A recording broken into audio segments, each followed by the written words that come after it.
നമസ്കാരം. എല്ലാ ദിവസവും വൈകിട്ട് 7 മണിക്കുള്ള മാർക്കറ്റ് ന്യൂസിലേക്ക് സ്വാഗതം. ഞാൻ സിയാദ് ഇല്ലിക്കൽ. ഇന്ന് വളരെയധികം ആകാംക്ഷയോടെയാണ് നിക്ഷേപകരും ട്രേഡേഴ്സും എല്ലാം തന്നെ മാർക്കറ്റിനെ കണ്ടത്. ഹിൻഡൽബർഗിൻ്റെ ആരോപണവും സെബി ചെയർപേഴ്സൻ്റെ റിപ്ലൈയും അതിങ്ങനെ ഓൺഗോയിങ് ആണ്, നടക്കുന്നുണ്ട്. പക്ഷെ മാർക്കറ്റിൽ ഇന്ന് അരുതാതെ ഒന്നും തന്നെ സംഭവിച്ചില്ല. അദാനി സ്റ്റോക്കുകളിലെല്ലാം തന്നെ ഒരു പ്രോഫിറ്റ് ബുക്കിംഗ് കണ്ടു എങ്കിൽ കൂടിയും HDFC ബാങ്ക് അതല്ലെങ്കിൽ ബാങ്ക് നിഫ്റ്റി, HDFC ബാങ്കിൻ്റെ MSCI റീബാലൻസിങ് കാരണം ബാങ്ക് നിഫ്റ്റി ഇന്ന് പോസിറ്റീവിൽ ക്ലോസ് ചെയ്യാനായിട്ട് സാധിച്ചിട്ടുണ്ട്. റിലയൻസ് ഉൾപ്പെടെയുള്ള അല്ലെങ്കിൽ SBI ഉൾപ്പെടെയുള്ള എയർടെൽ ഉൾപ്പെടെയുള്ള കുറച്ച് കമ്പനീസിൽ പ്രോഫിറ്റ് ബുക്കിംഗ് കണ്ടു, അതല്ലെങ്കിൽ റെഡിൽ ക്ലോസ് ആയിട്ടുണ്ടെങ്കിൽ കൂടിയും നിഫ്റ്റി ഇന്ന് ഇൻട്രാഡേ ലോയിൽ നിന്ന് ശക്തമായിട്ടുള്ളൊരു തിരിച്ചു കയറ്റമൊക്കെ കണ്ടു. നിഫ്റ്റിയുടെ ചാർട്ട് നമുക്കൊന്ന് കാണാം. നിഫ്റ്റിയുടെ ചാർട്ട് ഗ്യാപ് ഡൗണിൽ ഓപ്പൺ ചെയ്തു. 24,204 അതായത് 24,200 സപ്പോർട്ട് എടുത്തു. അതിനുശേഷം ഇൻട്രാഡേ ലോയിൽ നിന്ന് 260 പോയിന്റ് അപ്പായി. എന്നാൽ ഒരു പ്രോഫിറ്റ് ബുക്കിംഗ് ഒക്കെ നിഫ്റ്റിയിൽ കണ്ടിട്ടുണ്ട്.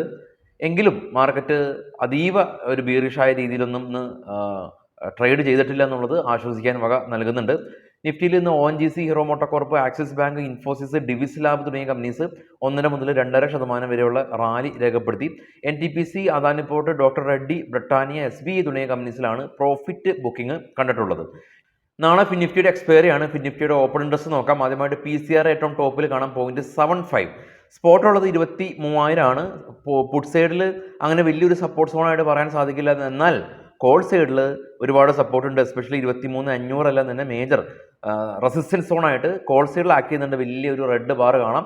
പുട്ട് സൈഡിൽ എന്നാൽ വലിയൊരു സപ്പോർട്ട് സോണായിട്ടൊന്നും കാണുന്നില്ല. കാരണം PCR 0.75 ആണ്. കൂടുതൽ കോൾ ഷോർട്ട് ചെയ്ത ആളുകളുടെ എണ്ണമാണ് കൂടുതൽ കാണുന്നത്. ഗ്ലോബൽ മാർക്കറ്റ് കാണാം. ഏറ്റവും ടോപ്പിൽ bitcoin 59,000, Brent oil 80, gold international മാർക്കറ്റിൽ പെർ ഔൺസിന് $11 ഉയർന്ന് 2442. ഓസ്ട്രേലിയ, ചൈന, കൊറിയ, ജപ്പാൻ മാർക്കറ്റുകളെല്ലാം തന്നെ പോസിറ്റീവിൽ ക്ലോസ് ചെയ്തു. ഇപ്പോൾ ട്രേഡ് ചെയ്യുന്ന ഡോ ഫ്യൂച്ചർ പോസിറ്റീവാണ്. ഇന്ത്യ വിക്സ് ഇന്ന് 4% സ്പൈക്ക് ഉണ്ടായി, 16. ജർമ്മൻ, UK, ഫ്രാൻസ് മാർക്കറ്റുകൾ ആസ് ഓഫ് നൗ ട്രേഡ് ചെയ്യുന്നത് പോസിറ്റീവായ രീതിയിലാണ്. അപ്പോൾ ഇനി നമുക്ക് നമ്മുടെ മാർക്കറ്റിലേക്ക് വരാം, ഹെഡ്ലൈനിലേക്ക് വരാം. നേരത്തെ നമ്മൾ കണ്ട പോലെ തന്നെ ഹിൻഡൽബർഗിൻ്റെ ആ ഒരു ഇഷ്യൂ അതല്ലെങ്കിൽ ആ ഒരു അലിഗേഷൻ സെബി ചെയർപേഴ്സൺ ഇതിന് പറഞ്ഞു. സെബി ചെയർപേഴ്സൺ ഇതൊരു ക്യാരക്ടർ അസോസിയേഷൻ എന്നുള്ള രീതിയിൽ റിപ്ലൈ കൊടുത്തു. ഈ കാര്യങ്ങളെല്ലാം തന്നെ സെബിയെ ബോധിപ്പിച്ചിട്ടുണ്ട് എന്നുള്ള രീതിയിലാണ് റിപ്ലൈ കൊടുത്തിട്ടുള്ളത്. എന്നാൽ കൂടുതൽ ഹിൻഡൽബർഗ് ഫർദറായിട്ട് വീണ്ടും റിപ്ലൈ കൊടുത്തു. അതായത് ഇൻവെസ്റ്റ്മെൻ്റ് എല്ലാം തന്നെ ഡിസ്ക്ലോസ് ചെയ്യാനായിട്ട് തയ്യാറാണോ. അപ്പോൾ അതൊരു ഓൺഗോയിങ് ആയിട്ട് പോകുന്നുണ്ട്. പക്ഷേ മാർക്കറ്റിന് അതൊരു സീവിയർ ആയിട്ടുള്ള പ്രശ്നമായിട്ടൊന്നും ബാധിച്ചിട്ടില്ല. അതാണ് സ്റ്റോക്കുകൾ സ്ലൈറ്റ്ലി പ്രോഫിറ്റ് ബുക്കിംഗ് കണ്ടു എന്നുള്ളത് വാസ്തവമാണ്. മറ്റുള്ള സ്റ്റോക്കുകളുടെ കാര്യം എടുക്കുകയാണെങ്കിൽ ONGC അവരുടെ പുതിയ ഓയിൽ വെല്ല് അവർ ഐഡൻറ്റിഫൈ ചെയ്തു. അതുകൊണ്ട് ONGCയിൽ എന്നൊരു പോസിറ്റീവ് സെൻറ്റിമെൻറ്റ്സ് ഉണ്ടായിരുന്നു. ഡൊമിനോസ് പിസ്സ അവരുടെ പ്രൊമോട്ടേഴ്സ് ആയിട്ടുള്ള ജുബിലാൻഡ് ഫുഡ് ഇന്ന് നല്ലൊരു റിസൾട്ട് കാരണം 8% റാലി രേഖപ്പെടുത്തി. റെയിൽവേ സ്റ്റോക്കുകളിൽ ക്യാബിനറ്റ് ഏകദേശം 24,657 കോടി രൂപയുടെ പ്രൊജക്റ്റ് അപ്രൂവ് ചെയ്തു. RVNL 11% rally. മറ്റുള്ള റെയിൽവേ സ്റ്റോക്കുകളിലും റാലി രേഖപ്പെടുത്തി. ഇനോക്സ് ഫിൻഡ് അവർ Q1 റിസൾട്ടിന് ശേഷം സ്റ്റോക്ക് അപ്പർ സർക്യൂട്ടിൽ പോവുകയാണ്. കൂടാതെ തന്നെ ബാങ്ക് നിഫ്റ്റിയിൽ ഇന്ന് പോസിറ്റീവായിട്ടുള്ള ഒരു ക്ലോസിങ് കണ്ടു. നമുക്കിനി കുറച്ച് സ്റ്റോക്കുകളുടെ വാർത്തകളിലേക്ക് വരാം. സ്റ്റോക്കിൻ്റെ വാർത്തയിൽ ആദ്യമുള്ളത് ബൽറാമുൻ ചിനിയാണ്. നെറ്റ് പ്രോഫിറ്റ് അവർ 73 കോടി രൂപ, ഈ തവണ 70 കോടി രൂപ, ഓൾമോസ്റ്റ് ഫ്ലാറ്റ് ആയിരുന്നു. RateGain company net profit 24 crore രൂപയിൽ നിന്ന് 45 കോടി രൂപയിലേക്ക് അറ്റാദായം നെറ്റ് പ്രോഫിറ്റ് ഉയർന്നു. സബ്രോസ് കമ്പനി നെറ്റ് പ്രോഫിറ്റ് 13 കോടി രൂപയിൽ നിന്ന് 35 കോടി രൂപയിലേക്ക് ഉയർന്നു. AIA engineering company net profit അവർ 270 കോടി രൂപയിൽ നിന്ന് 260 കോടി രൂപ, പ്രോഫിറ്റ് ഓൾമോസ്റ്റ് ഫ്ലാറ്റ് ആണ്. Kaveri seeds company net profit 273 കോടി രൂപയിൽ നിന്ന് 290 കോടി രൂപയിലേക്ക്, പ്രോഫിറ്റ് സ്ലൈറ്റ്ലി വർദ്ധിച്ചു. നാഷണൽ അലൂമിനിയം കമ്പനി നല്ലൊരു നെറ്റ് പ്രോഫിറ്റ് 76% വർദ്ധിച്ച് 588 കോടി രൂപ കരസ്ഥമാക്കി. 334 കോടി രൂപയിൽ നിന്നാണ് പ്രോഫിറ്റ് ഉയർന്നത്. നാറ്റ്കോ ഫാർമ നെറ്റ് പ്രോഫിറ്റ് അവർ 420 കോടി രൂപയിൽ നിന്ന് 670 കോടി രൂപയിലേക്ക് പ്രോഫിറ്റ് ഉയർത്തി. കൂടാതെ തന്നെ കമ്പനി 3 രൂപ ഡിവിഡൻഡ് പ്രഖ്യാപിച്ചു. Heranba industries company net profit 15 crore രൂപയിൽ നിന്ന് 34 കോടി രൂപയിലേക്ക് പ്രോഫിറ്റ് ഉയർത്തി.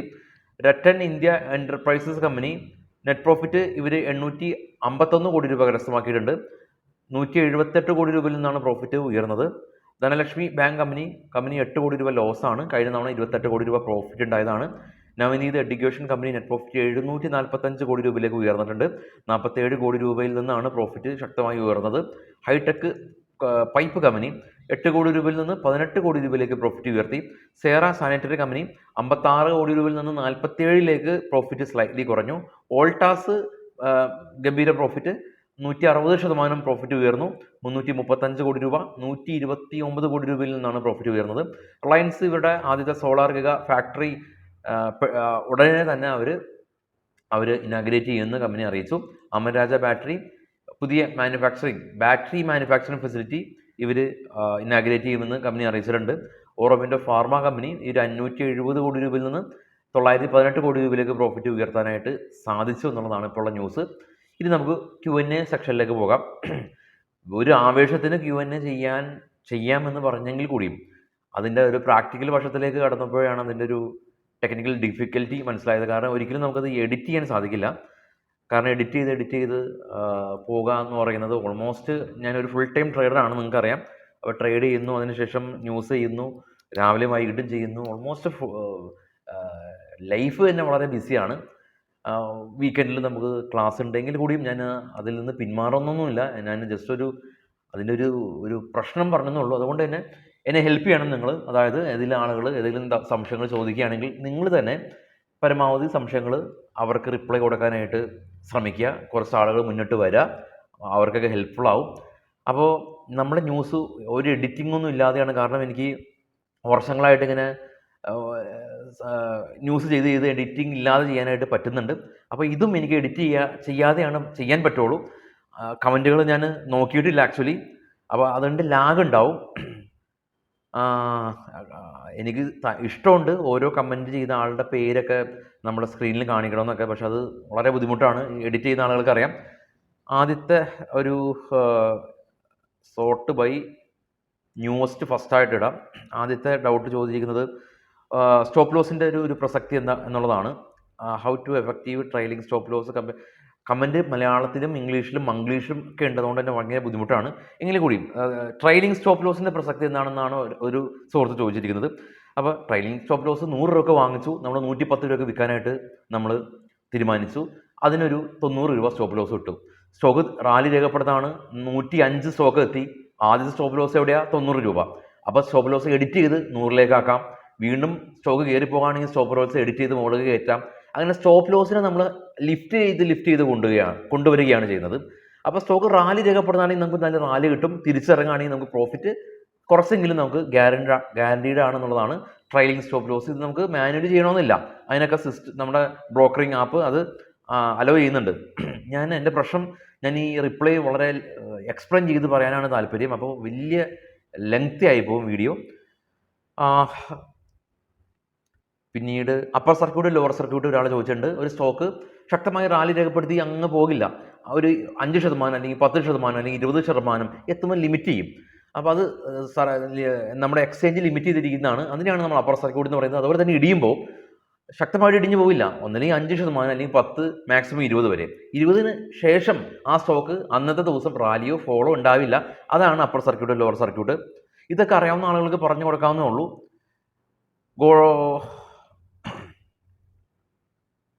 ട്രിവാൻഡ്രത്ത് ഓഫ്ലൈൻ ക്ലാസ് ഒക്കെ ചോദിച്ചിട്ടുണ്ട്. ഇപ്പോൾ കൊച്ചിയിലാണ് നമ്മൾ കോൺസെൻട്രേറ്റ് ചെയ്തിരിക്കുന്നത്. ഇതൊക്കെ ലാഗാണ് എനിക്കറിയാം, പക്ഷെ ഒന്നും ചെയ്യാൻ സാധിക്കില്ല. ഒരാൾ ചോദിച്ചിരിക്കുന്നത്, ഒരു സുഹൃത്ത് ചോദിച്ചിരിക്കുന്നത്, ഈ വലിയ ന്യൂസുകളെല്ലാം തന്നെ ഈ മാർക്കറ്റ് ഡേയ്സ് അവറിന് ശേഷമാണ് അവർ പറയുന്നത് എന്നുള്ളതാണ്. ഈവൻ നമ്മൾ റിസൾട്ട് നോക്കുകയാണെങ്കിലും റിലയൻസിൻ്റെ റിസൾട്ട് അടക്കം മാർക്കറ്റ് സമയത്തിന് ശേഷമാണല്ലോ. അപ്പോൾ അതിൻ്റെ കാരണം മാർക്കറ്റിൽ വലിയ വോളറ്റിലിറ്റി ഉണ്ടാക്കാൻ അവർക്ക് താല്പര്യം ഉണ്ടാവില്ല, അതുകൊണ്ടായിരിക്കാം. ഓക്കെ, ഒരു സുഹൃത്ത് ചോദിക്കുന്നത് നല്ല ന്യൂസ് ആണെങ്കിൽ കൂടിയും അല്ലെങ്കിൽ നല്ല Q1 റിസൾട്ട് ആണെങ്കിൽ Q2 റിസൾട്ട് ആണെങ്കിൽ കൂടിയും സ്റ്റോക്ക് വീണ്ടും ഇടിയാറുണ്ട് എന്നുള്ളതാണ്. അതൊരു പ്രസക്തമായ ചോദ്യമാണ്. കാരണം സ്റ്റോക്കിന് നല്ല റിസൾട്ട് ആണെങ്കിൽ കൂടിയും ഈ സ്റ്റോക്കിൽ ഒരുപാട് ആളുകൾ പണ്ടേ കയറിയിട്ടുണ്ടല്ലോ. നല്ല റിസൾട്ട് ആകുമ്പോൾ ഈ പണ്ടേ പ്രോഫിറ്റ് എൻജോയ് ചെയ്യുന്ന ആളുകൾ അവർ പ്രോഫിറ്റ് ബുക്ക് ചെയ്ത് ഇറങ്ങും, അല്ലെങ്കിൽ മ്യൂച്വൽ ഫണ്ട് ബുക്ക് ചെയ്ത് ഇറങ്ങും. ഒരു നിർബന്ധമില്ല. നല്ല റിസൾട്ട് ആണെങ്കിൽ കൂടിയും സ്റ്റോക്ക് റാലി രേഖപ്പെടുത്തണമെന്ന് യാതൊരു നിർബന്ധവും. അവിടെയാണ് നമുക്ക് ORB, ഓപ്പൺ റേഞ്ച് ബ്രേക്കൗട്ട് പോലുള്ള സ്ട്രാറ്റജീസ് എല്ലാം തന്നെ അപ്ലൈ ആകുന്നത്. അതറിയാവുന്ന ആളുകൾ നമ്മുടെ ചാനലുണ്ട്, ചെക്ക് ചെയ്യുക. ഓർഡർ ഫ്ലോനൊക്കെ പറ്റി ഒരാൾ ചോദിച്ചിട്ടുണ്ട്. ഓർഡർ ഫ്ലോ എന്ന് പറഞ്ഞാൽ SMC കൺസെപ്റ്റ് ആണ്. നമ്മുടെ ബയേഴ്സിൻ്റെയും സെല്ലേഴ്സിൻ്റെയും ആ ഒരു റേഞ്ച് നമ്മൾ ഐഡൻറ്റിഫൈ ചെയ്യുന്നതാണ്. എസ്പെഷ്യലി ഇതിനെ നമ്മൾ വേറെ രീതിയിൽ സപ്പോർട്ട് ആൻഡ് റെസിസ്റ്റൻസ് എന്ന് നമുക്ക് വിളിക്കാം. സപ്പോർട്ട് സോണിലാണല്ലോ നല്ല ബൈയിങ് ഉണ്ടാവുന്നത്. അപ്പോൾ അതിനെക്കുറിച്ചുള്ള വീഡിയോ നമ്മൾ ചെയ്തിട്ടുണ്ട്. ഇനി ഇൻഡസ്ട്രി PE എവിടെ നിന്ന് കിട്ടും എന്നുള്ളതാണ്. ഇൻഡസ്ട്രി PE എന്ന് പറഞ്ഞാൽ ആ ഇൻഡസ്ട്രിയിൽ ഏറ്റവും ലീഡിംഗ് ആയിട്ടുള്ള കമ്പനീസിൻ്റെ 1-2 കമ്പനീസിൻ്റെ ആവറേജ് PE എടുക്കുമ്പോൾ നമുക്ക് ഇൻഡസ്ട്രി PE കിട്ടും. പ്രൈസ് ടു ഏണിംഗ് ആണ് ഇൻഡസ്ട്രി PE റേഷ്യോ കൊണ്ട് ഉദ്ദേശിക്കുന്നത്. അപ്പോൾ ആ ഒരു PE-നെ നിങ്ങൾ നോക്കുന്ന സ്റ്റോക്കിൻ്റെ PE കൊണ്ട് കമ്പയർ ചെയ്യാനായിട്ട് പറ്റും. റൈമണ്ടിൻ്റെ ഒരു മെർജിന് ശേഷം അദ്ദേഹത്തിന് പുതിയ ഷെയറുകൾ കിട്ടിയിട്ടില്ല എന്നുള്ളതാണ്. അതിനൊരു പേ ഔട്ട് ഡേറ്റ് ഉണ്ടാവും. പേ ഔട്ട് ഡേറ്റിൽ കിട്ടും. പേ ഔട്ട് ഡേറ്റ് താങ്കളൊന്ന് ചെക്ക് ചെയ്യുക. സൈഡ് വേസ് മൂവ്മെന്റ് എന്താണെന്നുള്ളതാണ്. സൈഡ് വേസ് മൂവ്മെന്റ് എന്ന് പറഞ്ഞാൽ ഹൊറിസോണ്ടൽ പോകുന്നു, അപ്വേഡ് പോകുന്നില്ല, ഡൗൺവേഡ് പോകുന്നില്ല. പ്രത്യേകിച്ചൊരു ഇൻഡിസിഷൻ ആയിട്ട് ആളുകൾ പോകുന്നതിനാണ് സൈഡ് വേ മൂവ്മെന്റ് എന്ന് പറയുന്നത്. ഇങ്ങനെ ഈ ഒരു രീതിയിലാണോ എൻ്റെ റിപ്ലൈ നിങ്ങൾക്ക് ആഗ്രഹിക്കുന്നത് എന്ന് എനിക്ക് അറിയില്ല. എനിക്ക് ഇങ്ങനെയാണ് പറയാൻ സാധിക്കുള്ളൂ, കാരണം നമുക്ക് എഡിറ്റ് ചെയ്യാനുള്ള സമയമൊക്കെ വളരെയധികം കുറവാണ്. From where we can get FIIs activities data in ഫ്യൂച്ചറിലാണോ? നമ്മൾ ഫ്യൂച്ചറിൽ ഉള്ള ഡേറ്റാസ് നമ്മുടെ വെബ്സൈറ്റിൽ ലഭ്യമാണല്ലോ. നമ്മുടെ വെബ്സൈറ്റിൽ FIIസിൻ്റെ ആക്ടിവിറ്റീസ് ഇൻഡെക്സ് ഫ്യൂച്ചറിൽ ബിസ്മേറ്റ് ട്രേഡിങ്ങിലുണ്ട്. നമ്മൾ എല്ലാ ദിവസവും രാവിലെ പറയാറുള്ളതാണ്. നമ്മുടെ വെബ്സൈറ്റിൽ നോക്കുകയാണെങ്കിൽ കിട്ടും, അല്ലെങ്കിൽ NSEയുടെ വെബ്സൈറ്റിൽ കിട്ടും. അപ്പർ സർക്യൂട്ട് ഇൻഡൽബർഗിനെ കുറിച്ച് ഒരുപാട് ആളുകൾ ചോദിച്ചിട്ടുണ്ട്. അപ്സ്റ്റോക്കിന് മലയാളി കസ്റ്റമർ കെയർ ഉണ്ടോ എന്നുള്ളതാണ്. ഇല്ല, അപ്സ്റ്റോക്ക് ഒരു ഡിസ്കൗണ്ട് ബ്രോക്കർ ആണല്ലോ. അപ്പോൾ ഹിന്ദിയിലോ അല്ലെങ്കിൽ ഇംഗ്ലീഷിലോ നമ്മൾ സംസാരിക്കുന്നതായിട്ടുണ്ട്. ഗിഫ്റ്റ് നിഫ്റ്റിയുടെ ടൈമിംഗ് വെച്ചിട്ടുണ്ട്. ഈ ഗിഫ്റ്റ് നിഫ്റ്റി 2 സമയത്തായിട്ട് ട്രേഡ് ചെയ്യുന്നുണ്ട്. ഗിഫ്റ്റ് നിഫ്റ്റി രാവിലെ 6:30 മുതൽ വൈകിട്ട് 4:30 വരെയും 3:40 വരെയും, പിന്നീട് 3:40 മുതൽ വെളുപ്പിന് 2:45 വരെയും ഗിഫ്റ്റ് നിഫ്റ്റി ട്രേഡ് ചെയ്യുന്നുണ്ട്. ഗിഫ്റ്റ് നിഫ്റ്റി ശനിയാഴ്ച ഞായറാഴ്ച ഉണ്ടോ എന്ന് ചോദിച്ചിട്ടുണ്ട്. ഇല്ല. വെള്ളിയാഴ്ച നമ്മുടെ മാർക്കറ്റ് ക്ലോസ് ചെയ്തതിനു ശേഷം, അതായത് ശനിയാഴ്ച വെളുപ്പിന് 2:45 വരെ ട്രേഡ് ചെയ്യും. അതിനുശേഷം ഇല്ല. GTT ഓർഡർ ചെയ്യുകയാണെങ്കിൽ നെക്സ്റ്റ് ഒരു സുഹൃത്ത് ചോദിച്ചിരിക്കുന്നത് അപ്സ്റ്റോക്കിൽ GTT CE ഹോൾഡ് ചെയ്യുന്നുണ്ട്. നെക്സ്റ്റ് ഡേ മാർക്കറ്റ് ഡൗണിൽ പോകുകയാണെങ്കിൽ സെറ്റ് ചെയ്ത SL ഹിറ്റ് ആകുമെന്നുള്ളതാണ്. ഈ GTT എന്നും കൊണ്ട് ഉദ്ദേശിക്കുന്നത് ഗുഡ് ടിൽ ട്രിഗർ അല്ലേ? ഈ GTTയിൽ ഒരു പ്രൈസ് നമ്മൾ കൊടുത്തിട്ടുണ്ടല്ലോ അല്ലേ? ഈ ഒരു പ്രൈസിൽ ക്യാൻഡിൽ വരാണെങ്കിൽ മാത്രമാണ് SL ഹിറ്റ് ചെയ്യുള്ളൂ. ആ പ്രൈസിന് താഴെ ക്യാൻഡിൽ ഓപ്പൺ ആവുകയാണെങ്കിൽ എങ്ങനെ ഹിറ്റ് ചെയ്യും? അപ്പോൾ GTT എന്ന് പറയുന്നത് ആക്ച്വലി മാർക്കറ്റ് ടൈമിൽ അത് വർക്കാവും, കാരണം ആ ഒരു പ്രൈസ് ആ ഒരു ക്യാൻഡിൽ കൂടെയാണ് പോകുന്നത്. നെക്സ്റ്റ് ഡേ ഗ്യാപ്പ് ഡൗണോ വരുമ്പോൾ ഈ പ്രൈസ് അവിടെ ക്യാൻഡിലിൽ ആ ഒരു പ്രൈസ് വന്നിട്ടില്ലെങ്കിൽ GTT ട്രിഗർ ആകില്ല. How can I buy crypto currency from അപ്സ്റ്റോക്കിൽ നിന്ന് വാങ്ങാൻ പറ്റില്ലല്ലോ. അതിന് വേണ്ടിയിട്ട് വേറെ എക്സ്ചേഞ്ചിൽ നിന്ന് വാങ്ങാൻ പറ്റും, അപ്സ്റ്റോക്കിൽ നിന്ന് പറ്റില്ല. ഒരു സുഹൃത്ത് ചോദിക്കുന്നത് 1 വർഷത്തേക്ക് തുടങ്ങിയ ഒരു മ്യൂച്വൽ ഫണ്ടാണ്, 4 മാസമാകുമ്പോൾ ക്ലോസ് ചെയ്തതുകൊണ്ട് എന്തെങ്കിലും കുഴപ്പമുണ്ടോ എന്നുള്ളതാണ്. കുഴപ്പമെന്ന് പറഞ്ഞു കഴിഞ്ഞാൽ അതിന് എക്സിറ്റ് ലോഡ് വരും അല്ലേ? ഒരു മ്യൂച്വൽ ഫണ്ട് എന്ന് പറഞ്ഞാൽ ലോങ് ടൈം ആണല്ലോ. സ്റ്റോക്കിൽ ആളുകൾ ഇറങ്ങാറുണ്ട്, മ്യൂച്വൽ ഫണ്ടിൽ അങ്ങനെ ആളുകൾ ഇറങ്ങാറില്ല. ഇറങ്ങാം, പക്ഷെ അതിന് എക്സിറ്റ് ലോഡ് വരും. അതൊരു 1 to 2% ഒക്കെ എക്സിറ്റ് ലോഡ് ഉണ്ടാവും. കൂടാതെ ഇതിൻ്റെ ഇടയിൽ ആളുകൾ സ്റ്റോക്കുകൾ ഹോൾഡ് ചെയ്യാമോ സെല്ല് ചെയ്യാമോ അങ്ങനെയുള്ള ഇതുണ്ട്. അതുകൊണ്ടാണ് എനിക്കത് ഐഡൻറ്റിഫൈ ചെയ്യാനായിട്ട് ബുദ്ധിമുട്ട്. എല്ലാം സംശയങ്ങളാണെങ്കിൽ പെട്ടെന്ന് നോക്കാൻ പറ്റും. സറോദയിൽ ആവശ്യമായിട്ടുള്ള ബാലൻസ് ഉണ്ടായി, എന്നാൽ വിഡ്രോ കൊടുത്തിട്ടും കാശ് വരുന്നില്ല എന്നുള്ളതാണ്. ക്യാഷ് ബാലൻസ് എന്ന് പറയുന്നത് വിഡ്രോവബിൾ ബാലൻസ് ആയിട്ട് വ്യത്യാസപ്പെട്ടിരിക്കും. നിങ്ങളുടെ ബ്രോക്കറിൽ പോയി വിഡ്രോവബിൾ ബാലൻസ് നോക്കുക, അത് മാത്രമാണ് വിഡ്രോ ചെയ്യാൻ സാധിക്കുള്ളൂ. സെറ്റിൽമെൻ്റ് ഒക്കെ ചെയ്യാനായിട്ട് സമയം എടുക്കും. അപ്പോൾ വിഡ്രോവബിൾ ബാലൻസ് മാത്രമാണ് വിഡ്രോ ചെയ്യാനായിട്ട് പറ്റുകയുള്ളൂ. ഒരു സുഹൃത്ത് കവർ കോളൊക്കെ എങ്ങനെയാണ്, അതൊക്കെ നമ്മുടെ കോഴ്സായിട്ട് ബന്ധപ്പെട്ട കാര്യങ്ങളാണ്. ഓപ്ഷനെ കുറിച്ചൊന്നും നമ്മൾ ഇവിടെ ഡിസ്കസ് ചെയ്യാനേ പറ്റില്ല, ഭയങ്കര കോംപ്ലക്സ് ആയി പോകും. സ്റ്റോക്ക് പ്ലെഡ്ജ് ചെയ്തിട്ട് കോൾ വിൽക്കാൻ പറ്റുമോ എന്നുള്ള ചോദ്യത്തിന് വിൽക്കാൻ പറ്റും. സ്റ്റോക്ക് പ്ലെഡ്ജ് ചെയ്തതിനു ശേഷം ആ ഒരു കൊളാട്രൽ മാർജിൻ കൊണ്ട് നമുക്ക് സ്റ്റോക്ക് നമ്മുടെ ഓപ്ഷൻ റൈറ്റ് ചെയ്യാൻ പറ്റും, നോ പ്രോബ്ലം. ഒരു സുഹൃത്ത് ചോദിക്കുന്നത് ഇദ്ദേഹം global market, national market, event, open interest, support and resistance, index, heavy weight സ്റ്റോക്കുകൾ, അങ്ങനെയുള്ള എല്ലാ കാര്യങ്ങളും നോക്കുന്നുണ്ട് ഓപ്ഷൻ ട്രേഡ് ചെയ്യുന്ന സമയത്ത്. ഇതിന് വേണ്ടിയിട്ട് വേറെ ഏതെങ്കിലും നോക്കണമോ എന്നുള്ളതാണ്. സപ്പോർട്ട് ആൻഡ് റെസിസ്റ്റൻസ് നോക്കുന്നുണ്ടല്ലോ, അത് തന്നെയാണ് ഏറ്റവും വലുത്. വേണമെങ്കിൽ MACDയോ അല്ലെങ്കിൽ അങ്ങനെയുള്ള ഏതെങ്കിലും RSIയോ വേണമെങ്കിൽ ആഡ് ഓൺ ചെയ്യാം. പക്ഷേ താങ്കൾ വലിയ ഒരുപാട് കാര്യങ്ങൾ നോക്കുന്നുണ്ട്. അപ്പോൾ സപ്പോർട്ട് ആൻഡ് റെസിസ്റ്റൻസും കൂടി മതിയാവും. ഇനഫാണ്. ഇതൊക്കെ ഒരുപാട് കാര്യങ്ങൾ നമ്മൾ ട്രേഡിങ്ങിൽ അറ്റ് എ ടൈം നമുക്ക് പ്രോസസ്സ് ചെയ്യാൻ വളരെ ബുദ്ധിമുട്ടായിരിക്കുമല്ലോ. റിസ്ക് റിവാർഡ് ഫോർമുല ഓപ്ഷൻ ചെയ്യാൻ പറ്റുമോ എന്നുള്ളതാണ്. ഇല്ലല്ലോ. ആ ഓപ്ഷനിൽ എന്തുമാത്രം കോൺട്രാക്റ്റ് ആണ്. ആ കോൺട്രാക്റ്റിൻ്റെ തന്നെ പ്രീമിയം വരില്ല.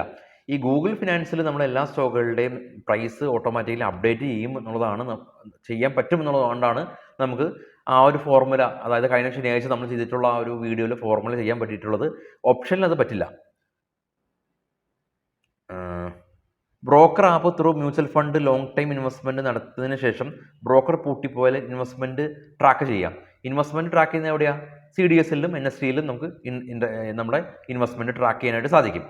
ഇന്ന് വിറ്റ സ്റ്റോക്ക് ഒരു സ്റ്റോക്ക് ഇന്ന് വിറ്റു. അദ്ദേഹത്തിൻ്റെ ലോങ് ടൈം സ്റ്റോക്കാണ്.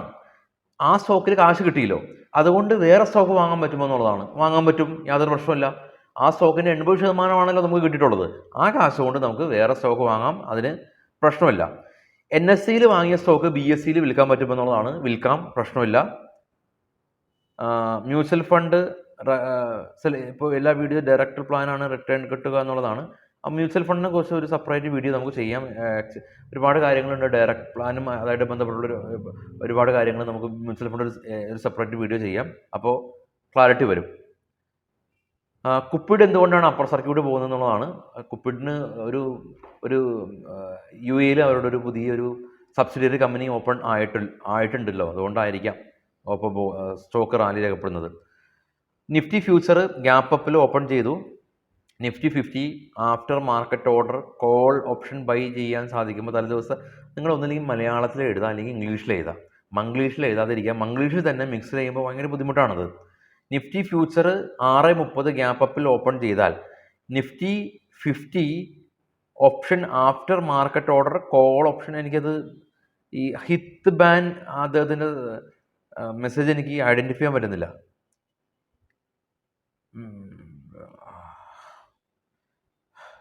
നോർമൽ ഡിമാറ്റ് അക്കൗണ്ടിൽ ഓൾറെഡി ഓപ്ഷൻ ഇക്വിറ്റി ഇൻവെസ്റ്റ്മെൻറ്റ് നടത്തുന്നുണ്ട്.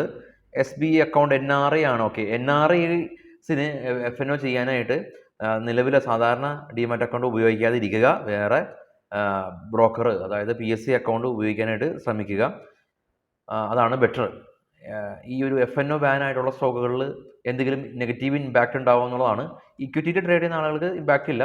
ആ സ്റ്റോക്കുകളിൽ പുതിയതായിട്ട് കയറാൻ പറ്റില്ല. FNO ബാൻ എന്ന് പറഞ്ഞാൽ മാർക്കറ്റ് വൈഡ് പൊസിഷൻ റീച്ച് ആകുമ്പോഴാണല്ലോ FNO ബാൻ ആകുന്നത്. അപ്പോൾ അതുകൊണ്ട് തന്നെ പുതിയതായിട്ട് കയറാൻ പറ്റില്ല. നിലവിലെ പൊസിഷൻ എക്സിറ്റ് ചെയ്യാം.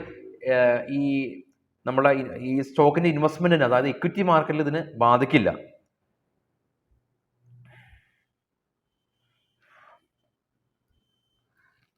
മാർക്കറ്റ് അവേഴ്സിന് ശേഷം കൊടുക്കുന്ന ഓർഡർ ഏത് വിലയിലാണ് പോയിക്കൊണ്ടിരിക്കുന്നത് എന്നറിയാൻ പറ്റുമോ?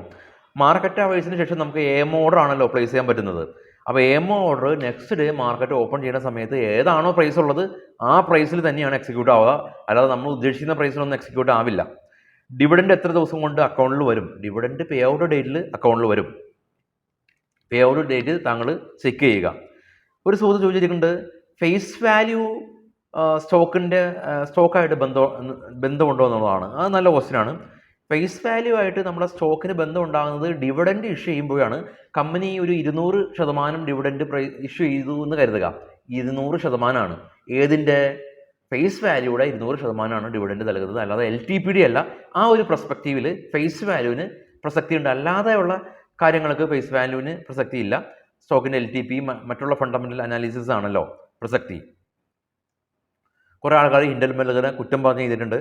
അപ്പോൾ ഇതിനിടയിൽ മെസ്സേജ് കയറി വരാണ്. അപ്പോൾ ഐഡൻറ്റിഫൈ ചെയ്യാൻ ബുദ്ധിമുട്ടാണ്. എനിക്ക് വേണം കുറച്ചൊക്കെ കഴിഞ്ഞിട്ടുണ്ട്. ഇനി താഴേക്ക് പോകാം.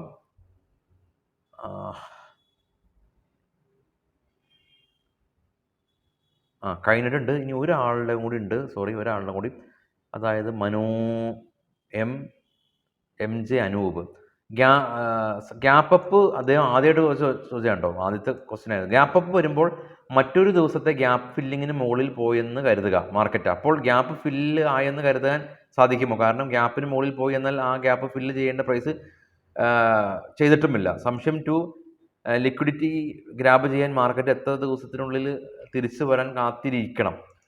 അങ്ങനെ ഒരു പ്രത്യേക ഒരു കോൺക്രീറ്റ് ആയിട്ടുള്ള നിയമമൊന്നുമില്ല. ലിക്വിഡിറ്റി വരാനായിട്ട് മാർക്കറ്റ് എത്ര ദിവസം ഫോൾ ആയതിനു ശേഷം തിരിച്ചു വരണം എന്നുള്ളത് സ്വാഭാവികമായിട്ടും മാർക്കറ്റ് ആ ഒരു എവിടെയാണോ ഇടിഞ്ഞിട്ടുള്ളത് ആ ഒരു ലെവല് തിരിച്ചെത്തുമ്പോൾ ബയേഴ്സ് കുറച്ചും കൂടി സ്ട്രോങ് ആവും. പിന്നെ ഗ്യാപ്പ് അപ്പ് വരുമ്പോൾ ഗ്യാപ്പ് ഫില്ല്, അതായത് ഗ്യാപ്പ് അപ്പ് വരുമ്പോൾ അതൊരു ഒരു ടൈമാണല്ലോ. ഗ്യാപ്പ് അപ്പ് വരും, അതിനുശേഷം മാർക്കറ്റ് ഇടിയുമ്പോൾ ആ ഒരു ഗ്യാപ്പ് ഫില്ല് ചെയ്തേക്കാം. അതിനൊന്നും ഒരു കോൺക്രീറ്റ് ആയിട്ടുള്ള നിയമമൊന്നുമില്ല. മാർക്കറ്റിൻ്റെ ഒരു പ്രശ്നം എന്ന് പറയുന്നത് ഒരു കോൺക്രീറ്റ് ആയിട്ടുള്ള നിയമങ്ങളൊന്നും ഇല്ല ഇവിടെ. ഇങ്ങനെ വന്നാൽ അങ്ങനെ പോകും, അങ്ങനെയാണെങ്കിൽ വളരെ സിമ്പിൾ ആയേനേലോ. ഇപ്പോൾ അദ്ദേഹം ചോദിച്ച പോലെ തന്നെ ഗ്യാപ്പ് ഫില്ലിന് ഒരു പ്രസക്തിയുണ്ട്. ആ ഒരു ഗ്യാപ്പ് ഫില്ല് ചെയ്യാനുള്ള സാധ്യതകളുണ്ട്. അതുപോലെ തന്നെ ലിക്വിഡിറ്റി വരാനായിട്ട് എവിടെ നിന്നാണോ ഇടിവ് തുടങ്ങിയിട്ടുള്ളത് ആ ഒരു പോയിന്റിൽ എത്തുമ്പോഴാണ് കുറച്ചും കൂടി ആക്ടിവേറ്റ് ആവുക. കാരണം ഈ നല്ല ഇൻവെസ്റ്റേഴ്സ്, കയ്യിൽ കാശുള്ള വലിയ ഇൻവെസ്റ്റേഴ്സ് എല്ലാം തന്നെ അവരെപ്പോഴും ബൈ ചെയ്യില്ല.